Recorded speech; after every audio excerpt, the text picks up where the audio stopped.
Welcome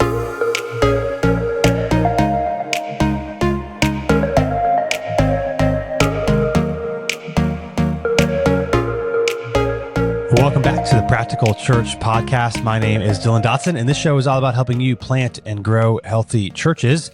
Today, I'm going to share with you 6 church money mistakes to avoid, things you don't want to do in order to make sure you're doing a good place financially for your church. As always, this show is brought to you in partnership with Mission Support. If you're never checking them out, today's a great to do so. You can go to missionsupport.com. They know you want to be effective in ministry, but if you're like most pastors, you probably feel like you don't have enough time, energy, or expertise to get everything that you need to get done. And so they come alongside pastors and ministry leaders just like you to provide you the expertise in the things you don't know how to do to give you back the time you desperately need. So again, it's things like bookkeeping, SEO, payroll, any one of their services. You can talk to a guy today at missionsupport.com. We use them personally at New City Church for bookkeeping and payroll, and they do an excellent job. So head to missionsupport.com today so that you can enjoy being a pastor again. missionsupport.com today. And now let's get into today's episode.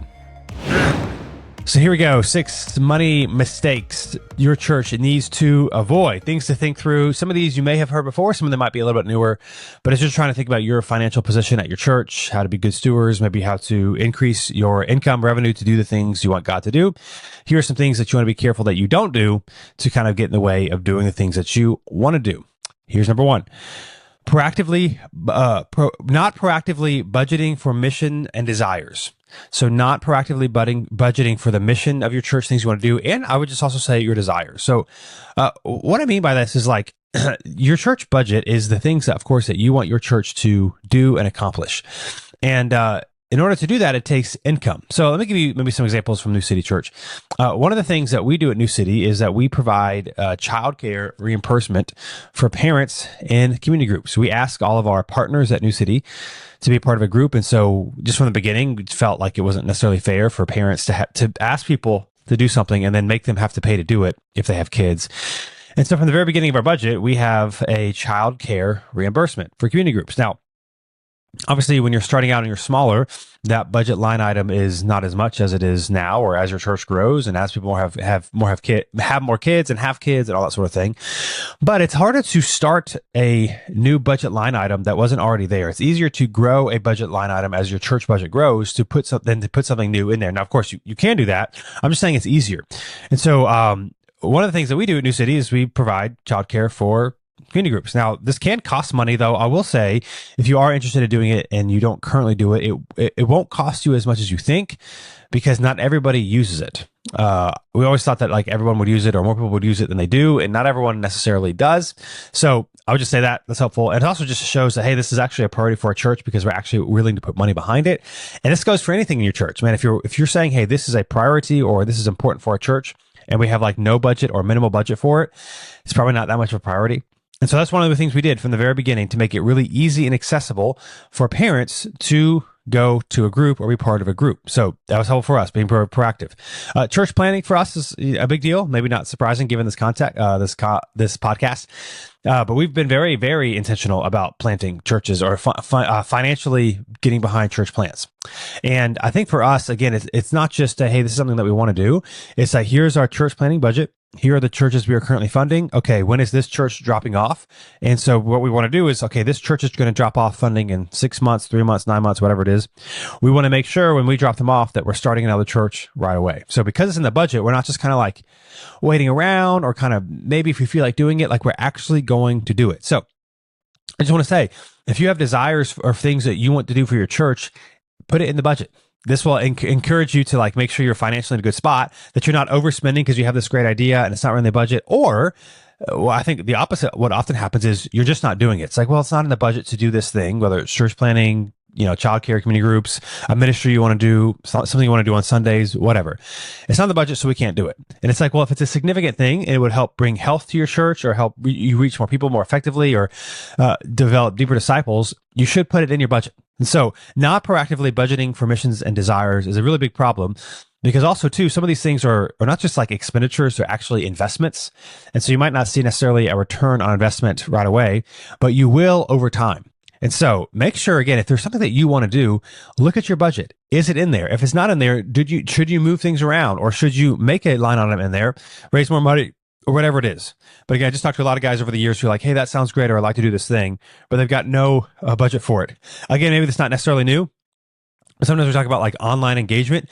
On this podcast, whether that's like time or just like buying a camera or taking a few minutes to like edit the sermon every week so that you can upload it, maybe getting a sermon clip, that sort of thing. Like, you got to do it, budget time and money so that can actually happen. And there's a lot of great resources. So like right now, we record our sermons obviously and edit them and post them online every week. The video version, of course, the audio is easy, but also the video. And then right now we're using, I think it's called Pulpit AI. We started using it, about 2 months ago. And again, it's like $39 a month. So it's not a big thing, but yeah, it's a line item. And so what that does is it gives us sermon clips. We were doing them manually. Now we're doing Pulpit AI. And the nice thing about Pulpit AI is it generates a couple of them for you. Although to be honest, I don't really use them anymore. But what it does is it has this thing where it dynamically tracks the speaker. So as you're moving, because, it ends up making it a vertical video. It takes your horizontal video, makes it a vertical video. And as you're moving and walking around, it goes with you. So it actually looks a lot nicer than just a stagnant straight shot, which is what we were doing before. And so we pay like $39 a month, and we still have to kind of manually go in there, although it gives you a manuscript. So it's kind of easy to see, okay, when did I say this and how did I do that? And so I want to make this the clip for this week or whatever. So anyway, I'll just say, like, we pay money for certain things, the equipment, the software to make it happen, because it's important. So if there's something you want to do, make sure it's practically in your budget. Again, budgets don't have to be a bad thing. I do this a lot with like marriage counseling, talk about budgets, and there's always like at least one, if not both, are like, oh, budget is so restrictive. And so you remind someone, it's like, no. Budget means here's how much money you have, whether you budget or not, it's how much money you have. Why don't you practically say, here's what I want to do with it? So for example, if you like drinking coffee and you have a budget, it doesn't mean, well, the budget coffee is we're not going to spend money on that in our budget. No. What it means is coffee is important. Let's be intentional about it. Let's not like overspend, but hey, if I like to go out for coffee from time to time, or I buy expensive coffee at my house and I roast them, or whatever you want to do, I'm going to put in the budget so that I can spend money on it and I don't feel guilty about it. So I just want to say, if you're not proactively budgeting for certain missions or desires, you should do so. Make sure it's actually reflective in your budget. That's a mistake if you don't. Number 2, here's a second money mistake: relying on one or two big givers. Now, I think often this might happen by like accident, where you have like a larger giver or something like that, and of course then you can feel a pressure to maybe bend to them if it's not a very healthy or mature person, or like do whatever you can to not offend them, to offend them, and make sure they stay. You can also make jokes, whether to them or not with them, or maybe with other church leaders, whatever. It's like, oh man, this person leaves, what are we going to do? And I would just say, like, be careful about that, because even jokingly, like, it does create a culture of like, hey, like they're more special or something like that. So I would just say, you got to be careful. Also got to trust the Lord. I would say this: if you have like one or two big donors, which every church does, regardless of your church size, you've got some people that just give a lot more. I would encourage you to not let them and their financial giving impact what your church is doing, how you preach, and all that sort of thing. Also, knowing that people move and can leave all the time. And especially in our culture today, where people, we're a very transient, mobile culture, so people move all the time, you're very likely to lose that giver at some point. And so I would just like be very proactive. Make sure you're talking about giving. So for example, we talk about this on the show too. Sometimes you don't talk about giving enough. Or right now, maybe your budget's okay because you've got one or two big givers and they're kind of helping you meet budget or slightly exceed budget every month. And so you're fine. But if that person or those two people leave, you're not going to be fine. They're going to be scrambling. So I would just like live as if that person's going to leave at any moment, and talk about finances. Make sure you're in a healthy spot. Obviously, you don't like need to like pretend like that money's not coming in, because it is. But just know, like, they're going to leave. I mean, we lost our biggest giver about 2 months ago. It's about 2 or 3 years ago. A couple moved away, and they were our largest giver by like a bit good of a margin. And they moved, and God's been kind, and New City's been fine, and other people have stepped up. But it's like we weren't like reliant on them. Obviously, leaving was a big hit, but I personally wasn't looking at our finances every month and be like, okay, we're great, or we're just hitting the margins, or we're just a little bit over, and so we're fine. Because knowing these people could leave at any time. So just like, no, people could leave at any time. Obviously, the longer you've been doing this, the more likely this has happened to you. But don't just assume all that to say. Maybe here's my encouragement. If your budget is fine, if your income and expenses are even, or maybe your income is slightly above your expenses every month, and you're like, hey, you're doing good, I would encourage you to like look and see who you're, how you kind of your giving breakdown, how many givers you have, and like how much are your top donors, top 1, 2, or 3 donors really carrying the budget? And what would happen if one of them left? Now, again, you're always going to have a couple of people that outgive everyone else. So like, that's just life. But I would just say, hey, for like, I would say this. If you are hitting budget every month or just maybe barely exceeding it every month, that's great. But that's likely because, obviously you have a couple of big givers. And if one of them leaves, you're probably no longer going to be hitting budget. I think a good goal is, hey, if we lost our top giver or our top two givers, now again, this might be hard depending on the size of your church. The smaller the church is, the harder this will be to do. But if we lost our top giver every month, could we still hit our budget? I personally would say, hey, that's a great goal to be. To aim for it to be at, because again, people will move. So if you rely on one or two big givers too much, not a great thing. That can be a mistake. All right, number 3. Spending too much on rent or the wrong space or facility. So big mistake, spending too much on rent or the wrong space or facility. Now, there's a little bit of a challenge here because sometimes if you're moving into a new space, it's going to disproportionately affect your budget. But you just got to be honest and like, hey, do we think we can grow in this? Is it a need? In 6, like I would say, like there should be protocols in place that like, hey, if we moved into this more expensive place, and in 6 months, a year, like we're still not doing well, we've got to really be willing to have hard conversations. Now, the irony is this was a mistake. It's hard for me to call it a mistake, given the situation. I'll explain in a second. But this was an issue that plagued our church, New City, for about 5 years. And we just recently rectified it this year with our move from our building to our portable location. Now, I would say for us, it's hard for me to call it a mistake. We were in a small little office park, and then we moved the week before COVID into a building that was twice as big, and we needed the space. We were out of space at the old space. It was tiny. You could sit like 70 chairs. I mean, it was just not good. We tried doing 3 services, but at that size of a church with 3 it was bad. Anyway, so we found the space. Awesome. We even raised money before we moved in, which was great. That was going to cover our expenses for the move and the rent difference. So we're supposed to move in March of 2020, and we raised money to cover the rent difference for the rest of the year. So from March of 2020 through December of 2020, if we didn't grow at all, we would not be bleeding any money. And of course, the goal was like, hey, we actually have room to grow. We can grow. So we moved to the space, and then COVID, we have we moved in the space March 1st, and then COVID happens and shut everything down. And obviously it was really hard.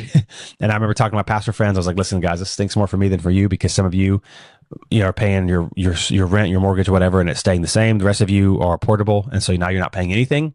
And our rent more than doubled. And so that was really hard. Now, again, so it's hard to call that a mistake because, you can't control COVID.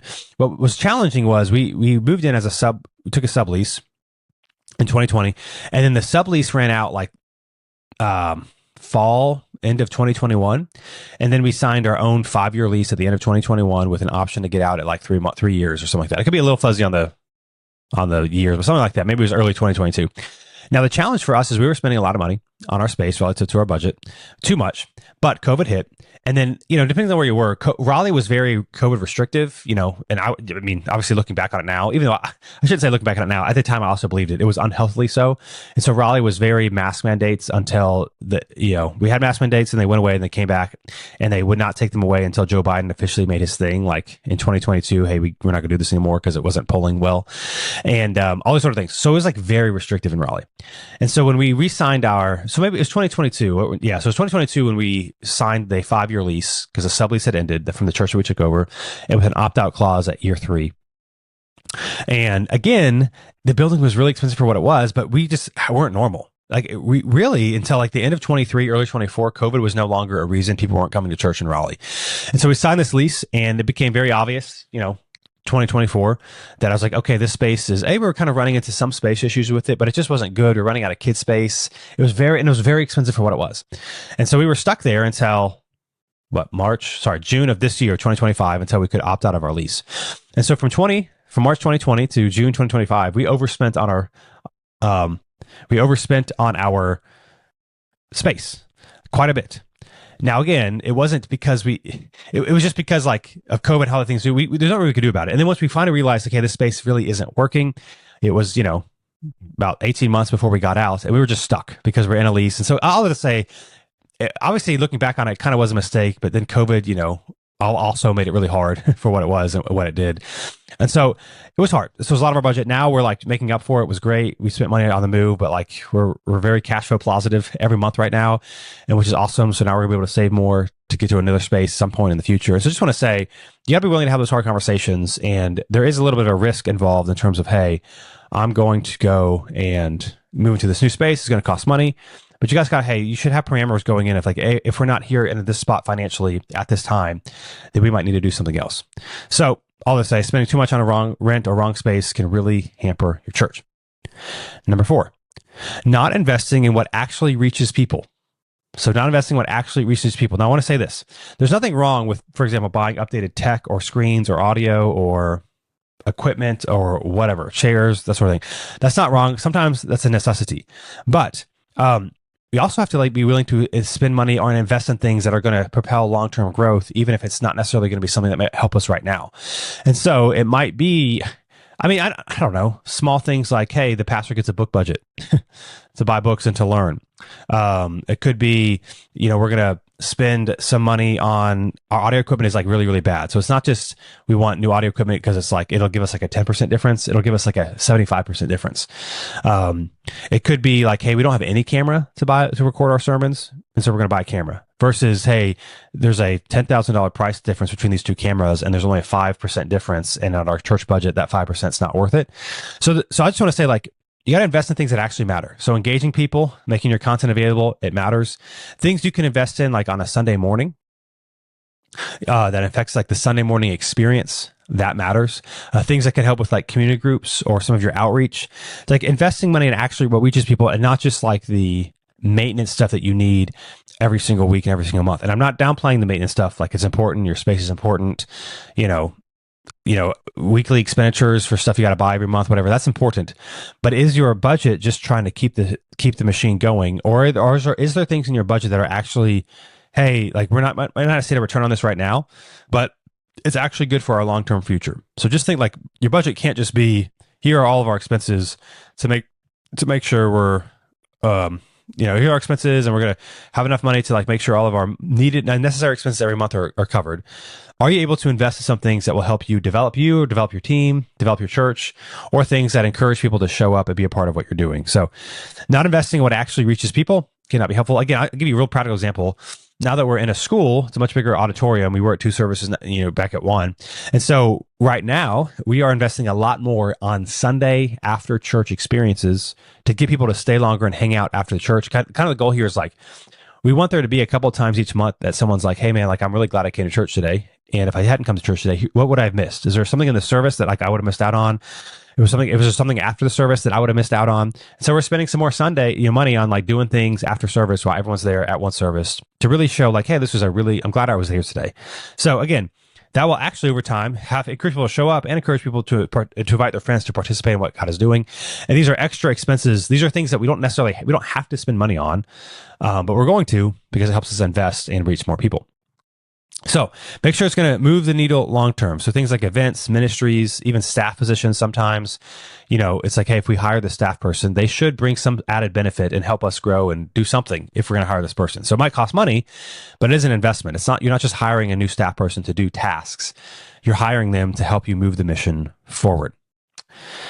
So those number 4, not investing in what actually reaches people. Number 5, not being proactively transparent with church finances and church needs. And I think this is probably the biggest issue, or one of the biggest issues that churches face, especially churches that are struggling financially. It is not being proactive and transparent in sharing your church finances and needs. I can only speak from my experience. So I know there are people who have probably felt differently or that sort of thing, or had different hard experiences. So of course it's easy maybe to me to do this because I in New City haven't been really burned yet as I'm doing this, but we are very proactive with our money, our finances, like going out of our way to tell people, to ask when I meet with people who have questions. Like I go in a lot of detail, like, hey, right now we are in the process of looking to hire a full-time position. So I've shared it to people, and here's what we're doing it, and I go out of my way because I want people to know like what's going on at our church. And I know some people, I know a lot of people like want to know, but they feel bad asking. So like what we do, I've shared this before. Like we do not just yearly giving statements, but we do quarterly giving statements. That also helps us to say, hey, here's where we are financially, but also reminder. A lot of times people might have thought we've seen this sometimes too. People thought they had given more than they haven't. And it just reminds them, I have actually given. So we do that. We have I'm not saying this is the best. These are just some of the things that we do to try to stay in front of our people. We send a monthly email to all of our church partners where I share, I try to keep it, 4-minute read, skimmable as much as possible for main-ish updates, things that are going on. And then a detailed, here's where our finances are every single month. Here's how much we took in last month. Here's our profit and loss, or here's where we stand after the year. All that sort of thing. Just very, very proactive on where we are. Obviously, when we moved, we're very here's how much money we need to spend. Here's what it's going to do to our budget. By November, December of this year, we should be back up to 3 months operating expenses. And because we're saving so much on rent every month, we'll be able to really start to A, have more flexibility, which we already have with ministry stuff, and B, in some ways, start saving some of this money. So, because at some point, we're not going to stay to school forever, and we're going to have some more reserves. And so, but been very transparent in the process. Sometimes I'm like, is this too much? But I would say this: I don't get a lot of, hey, thank you so much for sharing me that was awesome. I don't really get a lot of response from that. But I also don't I hardly ever get antagonistic or concerned questions about New City's finances. And there could be a lot of reasons for that. I'm not saying our proactivity is the only cause of that, but I do think it's the main one. I talk about money giving financially from stage very often because generosity is a big indicator of our trust in the Lord. So it's just not a taboo subject at New City. And we try to be very, very proactive with it. And I think that just helps build trust. Okay, here's where money's going. Because again, a lot of people, they don't really know how church finances operate or work. And so if they see something, especially if they're a partner in New City, at minimum once a month, sometimes multiple times a month, they're either getting a giving statement or they're getting, the months that they're just giving statement and a monthly church email, they're getting both. When we do our quarterly Zoom meetings for the church to kind of give updates that way, also that's finance is a big part of it. We're just trying to stay in touch with people. And I think people that helps build trust and reduces people don't always understand wait, why is this expense happening or why does the church do this? But I think there's an implicit, okay, they've clearly thought through this. They have a plan. They're intentional about sharing their financials with us. They're obviously got nothing to hide. I trust them and I'm going to give. So I would just be proactive as possible. You don't have to for example, we don't share staff salaries. So we're not sharing our monthly budget with our church. We're sharing big picture. Here's how much we spent. Here's how much we took in. Here's our projections for the year. Here's where we actually are. Church planting, the move this year. So obviously we spent a lot for that. Here's where we are. All that said. So I just be proactive. Not just in the big general statements, but also in your one-on-one conversations. It helps build trust. And I think your church will do a lot better. I also want to say this is that people want to give if there's a need. Now, if you're hey, the ship is sinking, we're never going to make money, or we're always in a bad spot financially, the church is going to close next month if we don't have enough money. People don't want to give to that, but people do want to give if they see there's a need. Hey, we're about to move. Obviously, we moved this year. People gave extra for the move that they would not have given if we hadn't moved because we were honest about that. Now, obviously, that's an easy one. But if you're going to hire a staff position, if you're going to do some ministry initiative, you should share, hey, here's what we're doing. And we've got some reserves in the bank, so we're going for it, but it's going to cause a little bit of tension in the budget. We would love for you to give for this thing. People want to give, but they just don't know there's a need. And so if they just assume everything's normal, they'll keep giving their normal amount. And you can't do this every month. You can't have some big initiative every month, or maybe even every year. But every so often you can say, hey, we're doing this extra thing. We would love for you to contribute to it. And if people know there's a need, they'll actually give to it. And again, if it's and there's a tension here, if the tension is, hey, we're going to close our doors, that's a lot harder. If the tension is, hey, we're doing this thing to be proactive about what God is doing, that's different. So people can't give if they don't know there's a need. So be transparent with your finances and your church's needs. Then last but not least, number 6, the 6th church money mistake is apologizing for talking about money. Apologizing for talking about money. Listen, you should never apologize. It's not weird. It's not taboo. It's only weird and taboo because we make it so. And again, I've shared this before, but it's the church that maybe talks about money from stage during a sermon twice a year, or they have every once in a while you do a series, and maybe this series or this text is just about finances, and you kind of give the disclaimer, hey, we're talking about money today.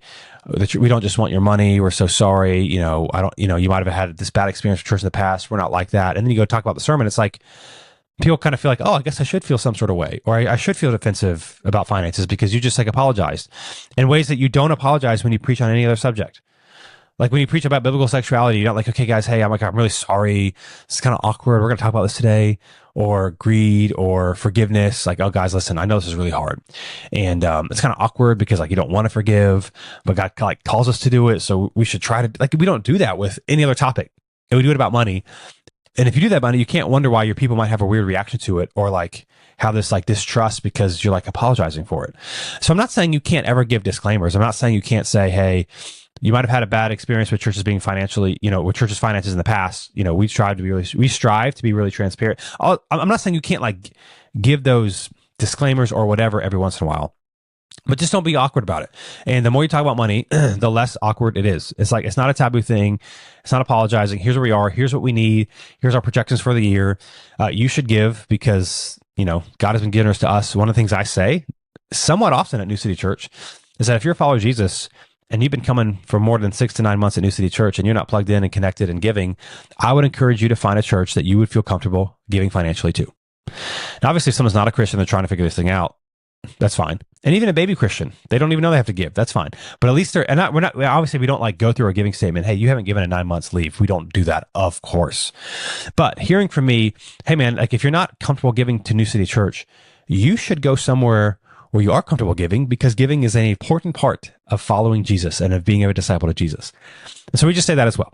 So again, never apologize talking about money. Don't make it taboo. Don't make it weird. And the churches that I think, generally speaking, are doing well financially, or doing good financially, are not running into issues every month, because they probably have a healthy dialogue about money. It's not awkward. They don't apologize for it. They just talk about it. So this is my encouragement to you. Maybe you're newer to listen to this podcast, haven't heard me talk about the financial stuff much in the past. Do not apologize. Do not make it taboo. Just talk about it like you do anything else. And those are 6 church money mistakes to avoid.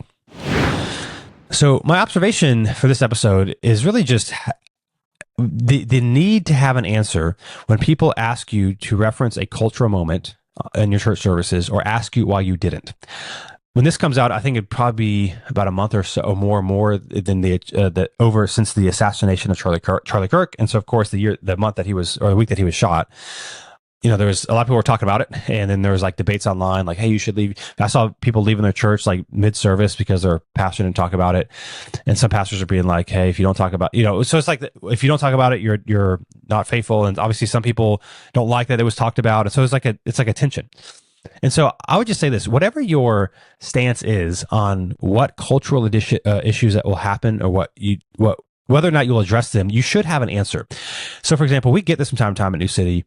Generally speaking, I don't know how to answer this. I don't know if it's general, but let's go with that. Generally speaking, we don't make comments. I don't really comment on something that happens every single week in culture, unless it's a significant thing, like an assassination of somebody at a college campus. But like, in our culture today, especially with the news cycle, every week there is, and this is very sad, so I'm not trying to be crass about it, or it doesn't matter, but there's some sort of shooting, some sort of war, Russia, Ukraine, Israel, Hamas, there's always something. And what can happen is, if you try to address something every single week, then it can feel like if you don't address something, it feels like now you're like making a statement. Oh, you addressed this, but you didn't address this. So what's your motivation here? And so generally speaking at New City, like, we don't address like a lot of stuff unless it's relevant. I'm not saying we don't address things. I want to be clear, but it's like, hey, if something happened this week, like, we don't just like throw it in the service. We don't necessarily like pray for it in the service. And so sometimes I've gotten in the last couple of years some questions from people like, why don't you do that? And so having this answer is really helpful. Regardless of what you comment on and what you don't comment on, I would encourage you to have an answer of, here's the approach we take on deciding whether or not we're going to say something. I've also shared too, sometimes it can feel like I'm not afraid to be political. I'm not afraid to preach the Bible and be theological and be political. Not that I'm trying to be political, but like, hey, if I'm going to preach on an issue and one party is very obviously unbiblical on this issue, and one party is closer to being biblical on this issue, and it sounds like I'm being partisan, I don't care. I don't care if I sound like I'm being partisan, because I'm trying to preach the Bible. However, the problem is when you try to reference cultural moments and you only reference some, people can think you're intentionally trying to be partisan or whatever. So again, I reference the assassination of Charlie Kirk. I didn't spend a ton of time on it. So certainly I know that some people at New City probably would have wished, I know this for a fact. Some people at New City wish I had said more. And I also know for a fact, some people are probably like, why did you even say anything? depending on where you are in the issue. And so regardless, I have an answer. When someone asks like, hey, why doesn't New City speak more frequently on like something that happens in culture? And here's why. Because if we mention it every single week, you always have to mention something, and B, it can look like we're choosing sides. Now, again, I'm not afraid of mentioning anything, but there's always something that someone, especially the larger your church gets, and I get this now. And New City's we're not even a large church. I'll get texts asking, hey, are you going to talk about this Sunday? Can you mention this Sunday? Can we pray for this Sunday? And unless you have an answer, man, like you're just going to be going on the whims. Can I also say this, of the minority of your people? Because most people too, I've been asked, hey, can you speak on this particular cultural thing that happened this week? And I guarantee you, 85 to 90% of the people showing up on Sunday had no idea it happened. Because if you're not following the news incessantly and it wasn't like a major event, you might not see it. And so I also know like I have been asked sometimes to speak on issues that people didn't know about. And I'm like, I'm not going to try to install fear in our people that every week something terrible is happening. So all that to say, you may like what I'm saying here or not. All I'm just saying is you should have an answer when people ask you to reference a cultural moment of here's why or why not not going to do so. You should have some sort of lens. You're not going to make everyone happy. I get it. But just kind of saying, well, we thought this was appropriate this weekend. We just kind of don't feel that it's appropriate this. It's just kind of hard. So I would encourage you, especially with big events like an assassination. Obviously, that's for us worth mentioning because that's not a normal thing that happens. Like a public execution at a university for someone who was just talking and having an exchange of ideas. Like and obviously a lot of people were talking about it. It was a significant issue for a lot of people.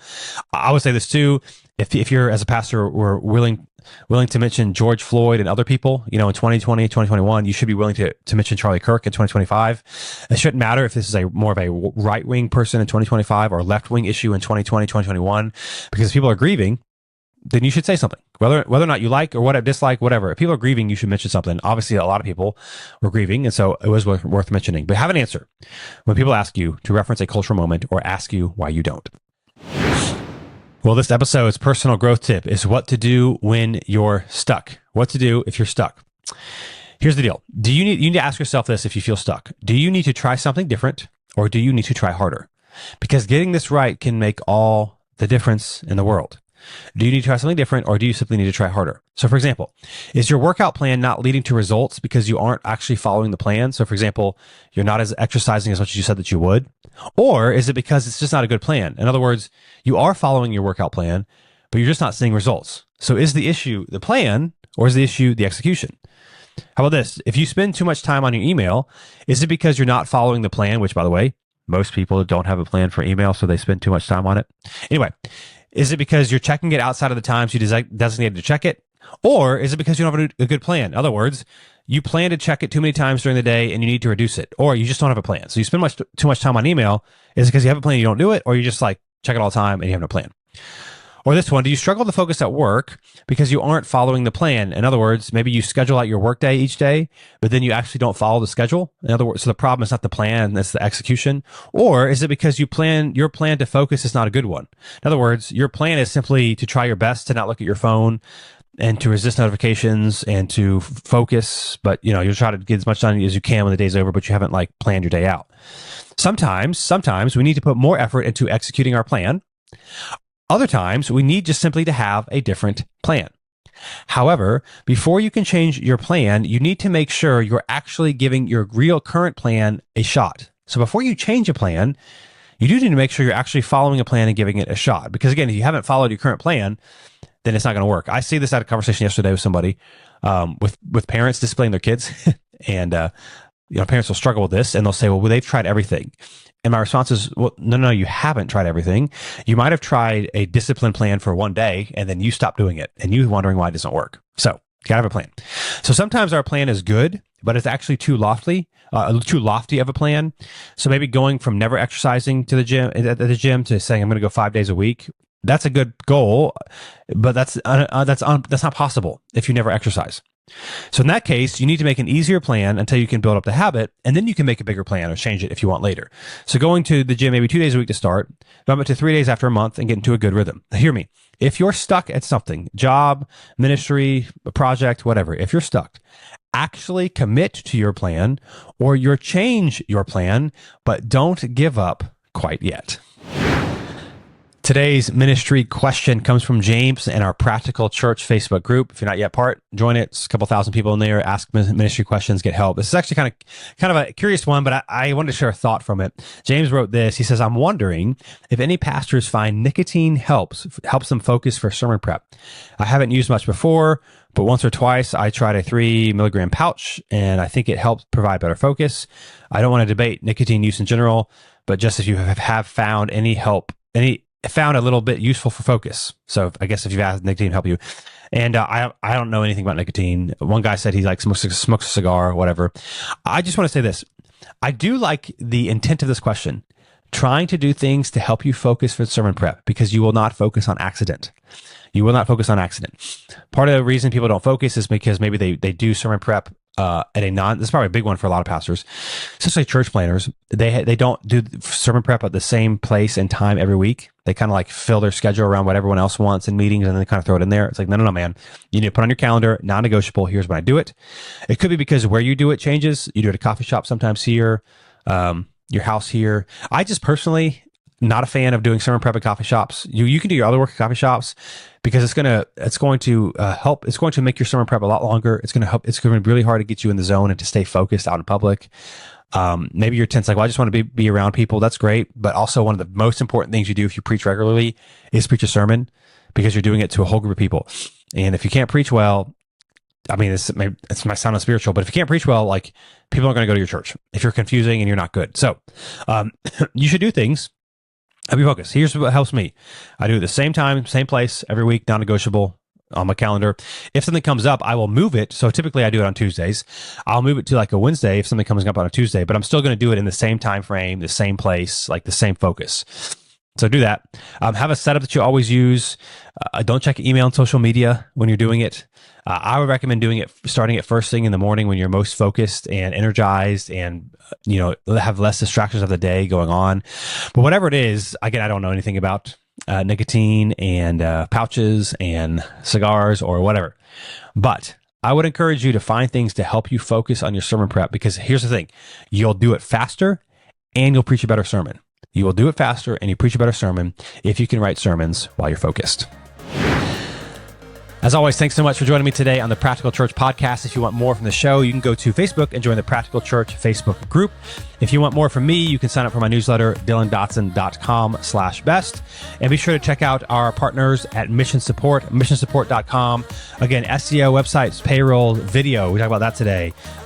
Google AdWords. They do a ton of stuff, and they don't lock you into any long-term contracts. Missionsupport.com is a great way to help you focus on the things that actually matter, like building relationships and raising money for your church, and not the things that stress you out. So be sure to check out missionsupport.com. If you're new around here, make sure you subscribe. We also show these on YouTube as well, so you can watch the video version there on Practical Church on YouTube. And I'll be back with you in 2 weeks for another episode of the Practical Church podcast.